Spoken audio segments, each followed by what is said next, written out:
se a nossa casa está a sofrer as obras que merece para o receber da melhor forma e viemos para um sítio lindíssimo, diga-se de passagem. Estamos na pousada Palácio de Queluz, aqui no Teatro Dona Vania I, uma casa muito, muito bonita e também muito simpática, que está a acolher da melhor forma o nosso programa hoje e amanhã. Por isso não estranhe este espaço diferente, onde hoje fazemos uma visita à sua casa, mas é um espaço que também tenho a certeza vai aquecer o seu coração, como aliás nesta altura assim se quer, que os programas encham o coração de quem o está a ver. E para começar esta tarde de conversas, tenho comigo a Vera. A Vera é uma mulher jovem, uma mulher que eu diria é uma ativista, que faz não só pela sua saúde, mas também pela saúde dos outros. Ela que foi surpreendida há uns anos com um problema de saúde, do qual as pessoas ainda não gostam muito de falar, mas que a Vera vai explicar. E a razão também que traz aqui ao nosso programa. Olá, Vera, muito boa tarde. Antes de mais, bem-vinda. Bom, antes de mais, e porque vamos falar das doenças inflamatórias do intestino, que, como eu dizia há pouco, ainda não se fala tanto deste tema quanto era desejável. Foi há quanto tempo que a Vera começou a ser surpreendida por problemas de saúde? Assim, chatos. Há cerca de 11, 12 anos. 11, 12 anos. Até aí tinha sido uma pessoa saudável? Sim. Sem nada de especial? Nada de especial. O que é que foram os primeiros alertas? Pareciam os primeiros sinais de que alguma coisa não estava bem? Para ser sincero, eu acho que nem me apercebi isso, a não ser, só me caiu a ficha, como se costuma dizer, quando num mês, pela terceira vez, fui às urgências no hospital. E nessa terceira vez, estava pela terceira vez com uma infecção urinária, uma amigdalite e uma alergia na pele. E o médico que me assistiu nas urgências disse-me, ok, eu vou-te dar qualquer coisa para tentar minorizar aquilo que estás a passar, mas tens que fazer um check-up porque alguma coisa se passa com o teu sistema imunitário. Era estranho, não é? As três repetitivas desta maneira era estranho. Era a frequência, não é? O curto espaço de tempo entre cada uma e o facto de ter várias em simultâneo. E foi durante esse check-up que fiz nos meses a seguir que descobrimos que eu tinha uma inflamação no intestino inespecífica, ou seja, sabíamos que fiz uma colonoscopia, que acusou que havia uma inflamação no intestino, mas ainda não se conseguia perceber muito bem o que era, se era Crohn, se era colite ulcerosa. De imediato fui medicada e fui uma sortuda, porque passado 6 meses consegui ter o meu diagnóstico. E isso é ser sortuda? Hoje sabe que isso é ser sortuda? Sim. Quer dizer que há quem ande muito tempo até saber... Há quem esteja anos até conseguir perceber que tem uma doença inflamatória do intestino. No seu caso, uma colite ulcerosa? Uma colite ulcerosa. Pergunto eu, estes 6 meses de espera até à chegada do diagnóstico foram vividos de que forma? Como é que estava a sua saúde? Foi muito complicado. Foi complicado porque é saber que tem alguma coisa, mas não sei muito bem o que é. Na altura, a procurar informação e não conseguir encontrar muita informação. Consegui encontrar muita informação em sites brasileiros, mas com uma qualidade muito duvidosa. Depois foi começar a fazer a medicação. Mas a ter resultados logo? Não, e cada vez a ficar pior. Até que ao fim de 6 meses fiz uma colonoscopia de urgência. Na altura, quando fiz essa colonoscopia, estava com cerca de 35 quilos. 35 quilos? Sim. Bem, se não é gorda hoje, na altura é transparente. Não, e eu hoje já estou com mais 10 quilos que há 2 anos atrás, portanto já não é mau. Quando entramos em crise, perdemos muito peso muito rapidamente. E foi o que aconteceu comigo. Portanto, eu não respondia à medicação. Entretanto, eu tinha feito uma viagem à Índia e gerou-se a dúvida, será que tinha alguma bactéria, algum vírus, alguma coisa qualquer na Índia, portanto tivemos que despistar todas essas coisas, até que fizemos uma nova colonoscopia semi de urgência e percebemos que a doença tinha avançado de uma forma muito rápida, de uma forma muito severa, e que tinha já praticamente no intestino grosso quase todo inflamado, com um grau de inflamação bastante elevado. Já vai explicar o que é que isso é, mas eu queria perceber, quando há pouco me disse, efetivamente foram meses muito complicados, eu gostava de perceber em termos de sintomas o que é que eram estes meses complicados. A Vera fazia a sua vida normal? Eu continuei quase sempre a trabalhar, um bocadinho porque às vezes nós entramos em negação e portanto dizemos, não, isto resolve-se. Começamos a arranjar uma série de técnicas para conseguir fazer a nossa vida o mais normal possível, não é? Porque o meu normal não é o normal da Fátima. O que é o seu normal? O meu normal, a primeira coisa quando cheguei aqui foi perguntar onde é que era a casa de banho. E de repente começar a perceber, se eu estou em direto e me dá uma vontade de ir à casa de banho, uma urgência para ir à casa de banho, eu não vou ter tempo de chegar. Portanto, tem que ir logo. Portanto, tem que localizar essas respostas, para si é o normal. Começa a ser quase automático. É tipo, eu chego a um restaurante, eu já sei que automaticamente já sei onde é que é a casa de banho. Normalmente as casas de banho nos cafés e nos restaurantes é sempre no sítio mais afastado da porta de entrada, por trás do balcão. E é quase protótipo, portanto, é um template para quase todos os espaços públicos. Mas é muito importante porque, de facto, eu hoje estou em remissão, significa que a doença está controlada, mas ainda tenho na mesma alguns sintomas e algumas complicações que advêm da doença. Por exemplo, estar a usar óculos neste momento é uma dos presentes que vêm de vez em quando com estas doenças. Mas desculpa interrompê-la só para perceber o seguinte, até porque assim as pessoas ficam com noção até que ponto é que esta doença afeta a vida. Quando a Vera diz, eu entro num sítio, a primeira coisa que eu faço é perceber onde é que é a casa de banho. Sim. Quer dizer que quando tem uma situação de urgência, a urgência é mesmo agora, não é daqui a 2 minutos, é agora. E isso pode ser o quê? Uma dor que precisa de ir à casa de banho de imediato? Quando eu estou em crise, eu tenho 30 a 40 vezes diarreia, 30 a 40 vezes por dia. Por dia? Por dia. O que significa... E na minha última crise, por exemplo, o nível de inflamação estava tão severo no intestino que eu perdi completamente o controle do esfíncter. Portanto, eu não era capaz de conseguir dizer casa de banho sem que automaticamente saísse tudo, porque simplesmente perdi totalmente o controle. Oh Vera, mas isso acontece porque, desculpa a expressão, mas vai perceber, porque fez uma asneira, porque comeu uma coisa que não lhe é indicada, ou uma coisa tão simples como beber um chá, e não é o chá habitual? As doenças inflamatórias do intestino, o doente desenvolve intolerâncias temporárias. Portanto, literalmente, eu posso comer uma coisa hoje e não me fazer mal, amanhã posso comer e ficar agarrado aos tampos, como eu costumo dizer, não conseguir sair da casa de banho, como no dia a seguir volto a comer e não tem problema nenhum. A alimentação que eu faço hoje não era a mesma alimentação que eu fazia há 3 anos antes da minha última crise, nem há 10 anos antes de eu ter a doença. Vai variando, vai mudando, o que torna muito difícil para o próprio doente conseguir perceber o que é que pode ou não pode comer. É um inimigo difícil de apanhar porque se esconde em sítios diferentes, não é? Já percebi. Houve uma altura que, por exemplo, eu hoje consigo comer salmão, até ao início deste ano eu não conseguia comer salmão. Continuo sem conseguir comer banana, não consigo comer ovos. Já tive uma altura que não conseguia comer nenhum legume e praticamente quase nenhuma fruta. Hoje consigo comer praticamente todos os legumes e quase todas as frutas. Eu estava a ouvi-la e estava a pensar, isto é fazer uma gestão diária. E quando digo diária é mesmo aqui na cabeça, que é, ok, hoje vou comer, imagine, esta maçã, ela ontem não me fez mal, hoje vou comer, olha, deixa ver o que é que acontece. E posso a seguir ter uma crise. Sim. Consegue-se, apesar de tudo, viver a vida com algum sabor face a esta imprevisibilidade? Eu acho que sim e quero acreditar que sim. Mesmo na minha última crise, eu mesmo de fraldas viajei e com as minhas técnicas... Ou seja, às vezes é preciso chegar aí, é preciso recorrer a fraldas, etc. Eu recorri a fraldas para conseguir fazer uma coisa tão simples como descer do segundo andar e ir ao resto de chão buscar o correio. Porque não conseguia sair mesmo de casa sem usar fraldas. Meu Deus! É que estamos a falar de coisas muito básicas. As pessoas têm que ter essa noção. Sim, estamos a falar de coisas tão básicas como ir ao supermercado, por exemplo? Não, eu deixei de ir ao supermercado, deixei de fazer compras na rua também. Na minha última crise eu deixei mesmo. Eu cheguei a estar num provador numa loja de roupa e pensar, ok, a casa de banho mais próxima é do outro lado da rua, eu sair daqui e chegar ali, eu não vou ter tempo. E começar à procura de qualquer coisa de que, no pior dos cenários, eu conseguisse, pelo menos, não me sujar. E isto faz com que muita gente não saia de casa. Eu deixei de sair de casa, eu tive uma fase que não conseguia mesmo, além de estar cheia de dores, eu tinha contrações intestinais tão fortes que eu urinava-me involuntariamente. É que realmente aquilo que eu dizia no início, Vera, é uma realidade. Eu acho que não só se fala pouco, talvez porque não é um assunto simpático.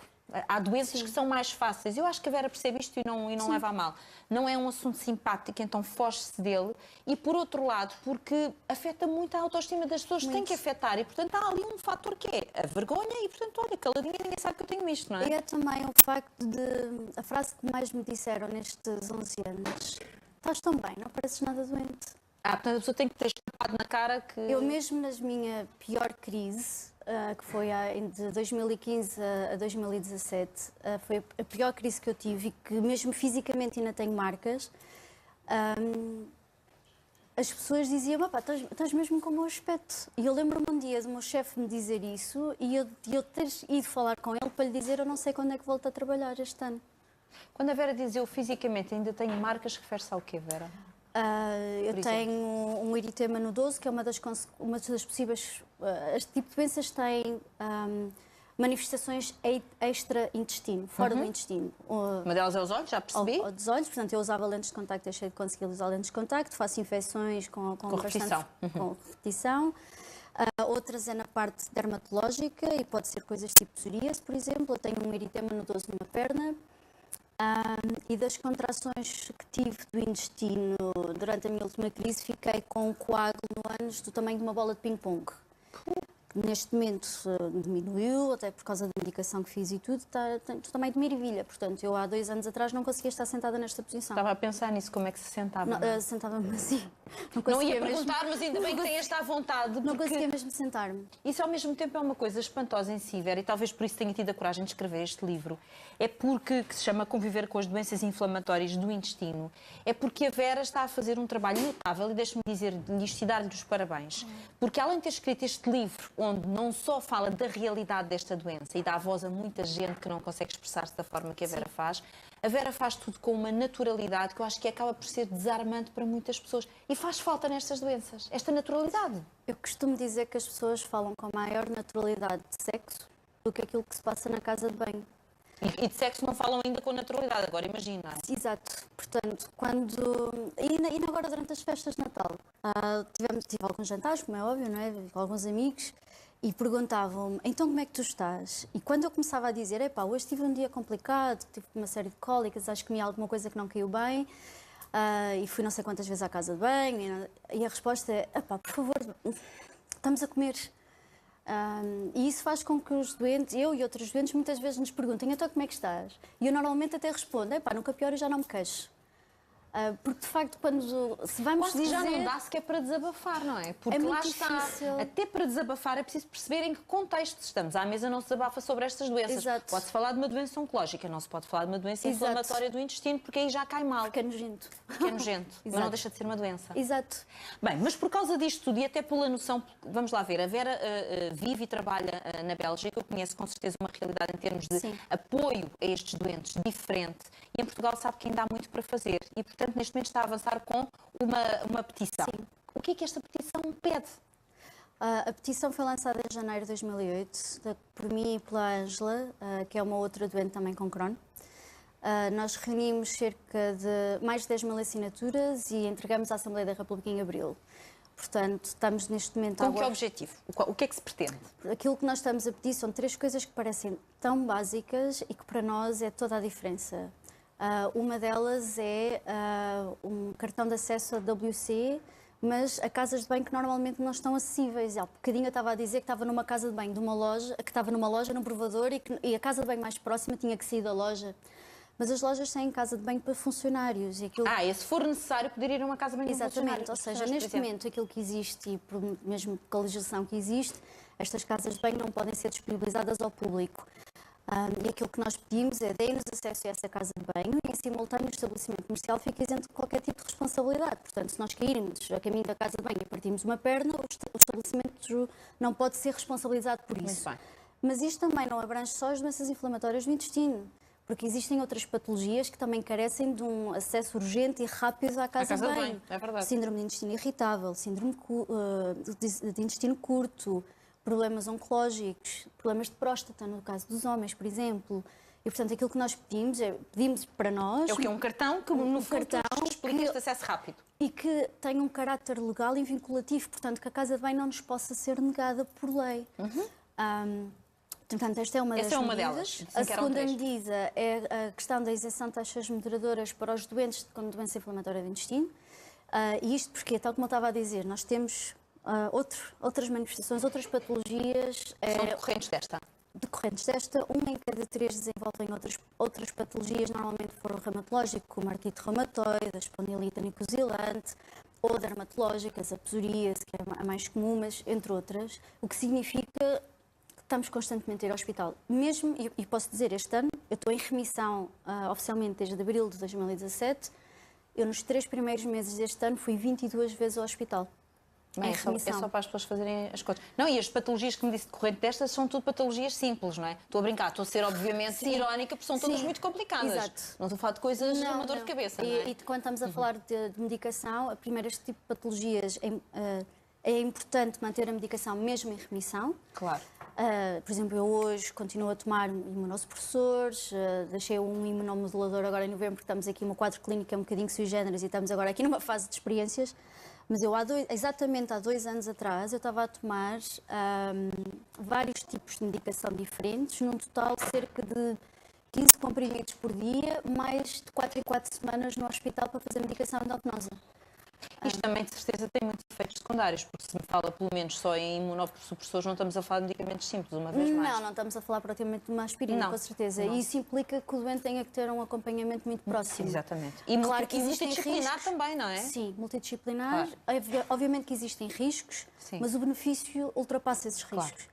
Claro. E por haver esses grandes riscos, é importante também haver uma monitorização muito próxima. Eu às vezes, um bocadinho a brincar, costumo dizer que nunca fui tão saudável como desde que sou imunossuprimida. Que acompanha tudo. Porque basicamente, eu posso dizer, fui na última semana de novembro ao médico e na próxima semana eu tenho outra vez análises e a seguir eu tenho outra vez Então não dá para descuidar nada, está sempre, está sempre acima do acontecimento. Exatamente. Há pouco a Vera disse-me que eram 3 razões para esta petição. Disse-me 2, falta-me uma. A última é uma atualização de um despacho de lei que, por incrível que pareça, não é de uma portaria conjunta, que, por incrível que pareça, não é atualizada há 30 anos, que é a lista de doenças incapacitantes. E qual é o motivo? Os doentes que têm uma doença que esteja nesta lista não podem ser colocados acima de X quilómetros da sua área de residência. E em termos práticos, isto significa o quê? Claro. Imaginemos um professor, ou um médico, ou um juiz, ou um polícia que é de Faro e é assistido no Hospital de Faro, com a sua equipa multidisciplinar em Faro, que conhece o seu quadro clínico em Faro, que tem toda a sua rede de apoio em Faro. Pode ser colocado em Odmira. Por exemplo. Eu não quis ir para mais longe. Ou em Bragança, não é? Como Sim, muitas vezes acontece, ou Viana do Castelo, onde vai ficar sozinho e lá está. Ele não tem o seu suporte em termos de saúde que precisa. Porque, por exemplo, eu tive a sorte de ter tido sempre uma rede de apoio por perto que me permitia ir trabalhar com mais ou menos dificuldades, mas tentar manter a minha vida profissional o mais ativa possível. E quando chegava a casa, eu não precisava de ir ao supermercado, não era forçada a ir ao supermercado, não era forçada a cozinhar, não era forçada a limpar, porque tinha alguém que fizesse isso e eu chegava a casa. E muitas vezes isso ainda hoje acontece, que às 6 da tarde já estou aterrada no sofá a dormir, porque a fadiga é um dos sintomas mesmo em remissão. Mas nem toda a gente tem esta possibilidade. Nem toda tem esta possibilidade. Claro. Se estivermos longe da família ou da sua rede de apoio, torna-se dramático. Além de que acresce que existe medicação que é feita só em ambiente hospitalar. Portanto, imagino depois pedir transferência de um hospital para o outro, tendo em conta o Sistema Nacional de Saúde como ele está, não é propriamente uma coisa que seja muito rápida. E não é só isso, nem todos os hospitais têm as mesmas respostas. Portanto, há valências que há hospitais que não têm. Exatamente. Não é? Bem, eu queria, antes de mais, Vera, dar-lhe de novo os parabéns por este livro. Acho que foi tão feliz em fazê-lo e está a ajudar tantas pessoas. Obrigada. E depois este trabalho que faz, na pouca disponibilidade que tem para vir da Bélgica a Portugal, mas onde vai dando, enfim, resposta a muita gente. Mas esta é realmente uma oportunidade para muitos espectadores que vivem com esta doença e, como dizia há pouco a Vera, eu estou a dar voz a muitas pessoas que não têm voz. E é verdade, dizia-me ela antes de começar o programa, mas o certo é que mesmo com pouco tempo, a Vera vai conseguir ajudar aqueles que uns estão no início do caminho, outros não estão no início do caminho, mas ainda precisam de muita ajuda. Vera, muitas felicidades. Obrigada. E claro, que o que eu mais lhe desejo para 2019, pode imaginar, saúde, saúde e saúde. Obrigada. Um aplauso para a Vera.